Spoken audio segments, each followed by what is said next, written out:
प्रिय भाई बहनों, आज हम दिवाली के त्यौहार का सच के बारे में आपको कुछ तथ्य बताएंगे। महाराजा सुधोधन कपिलवस्तु के राजा थे। बहुत ही सामाजिक और धार्मिक राजा थे। उनका पुत्र सिद्धार्थ बचपन में ही दयालु था और आध्यात्मिक भी। मनुष्य दुखी क्यों है, दुख का कारण क्या है? 6 साल कठिन तपस्या के बाद सिद्धार्थ ने दुख के कारण को ढूंढ निकाला। ग्रह त्याग कर सत्य की खोज करके वे बुद्ध कहलाए। महाराजा सुधोधन पुत्र के वियोग में दुखी थे, किंतु पितृ की आध्यात्मिक खोज के कारण प्रसिद्धि को देखकर वे बड़े प्रसन्न थे कि बेटा गांव-गांव जाकर शहर में धर्म प्रचार कर रहा है। अच्छा हो, मेरा बेटा मेरी राजधानी कपिलवस्तु में भी पधारे। राजा के अपने कर्मचारी कालूनाई की जिम्मेदारी लगाई कि वे भगवान जहाँ भी हों उनके पास जाएं और उन्हें कपिलवस्तु आने का न्योता दें। भगवान ने कालूनाई द्वारा दिया गया निमंत्रण स्वीकार किया तथा वापस आकर राजा को स्वीकृति का समाचार सुनाया। राजा को भगवान बने पुत्र सिद्धार्थ द्वारा निमंत्रण स्वीकार करने के समाचार को सुनकर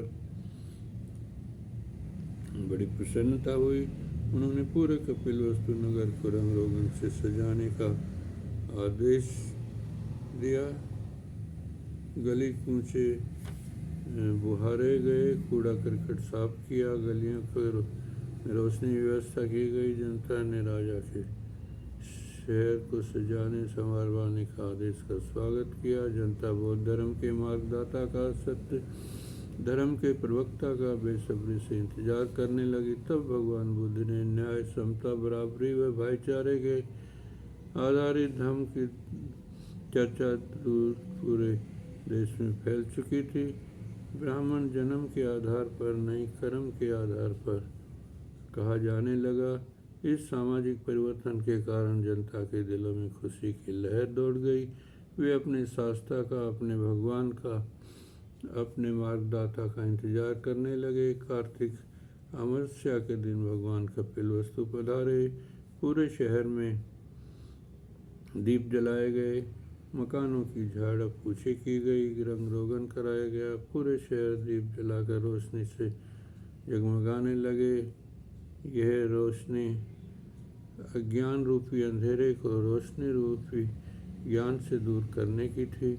रोशनी के रूप में दीप जलाकर ये प्रथा एक त्यौहार बन गई और 2600 साल से ये हर साल आज दिवाली के रूप में सारे भारत में मनाया जाने लगा।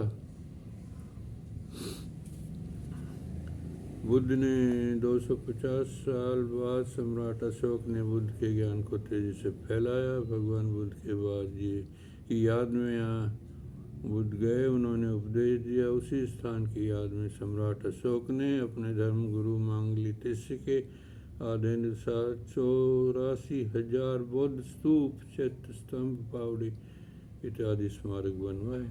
इन सभी 84,000 नवनिर्मित स्मारकों का एक साथ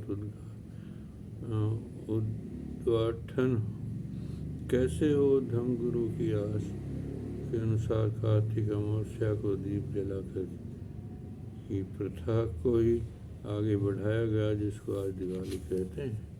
और 84,000 स्मारकों में राजा अशोक द्वारा भेंट किया गया दीप दान स्वरूप प्रत्येक स्मारक में दिन छिपते ही एक साथ जलाया गया। इसके कारण इस त्यौहार का नाम दीपदान उत्सव रखा गया और ये बौद्ध उत्सव बन गया। ये उत्सव 258 ईसा पूर्व में सम्राट अशोक ने दोबारा से आरंभ किया।